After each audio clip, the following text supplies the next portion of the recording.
Magluto tayo ng dilis at okra. Simulan na nating lutuin. Hiwain lang natin ang okra, kamatis,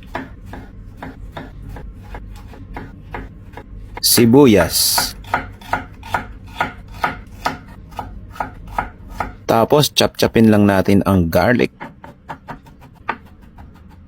Prituin lang natin ang dilis hanggang sa maging crispy.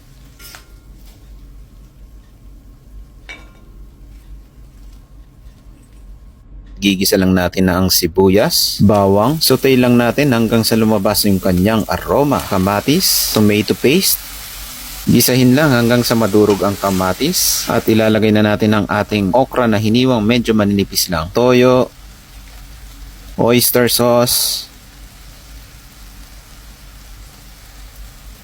at siling pampagana.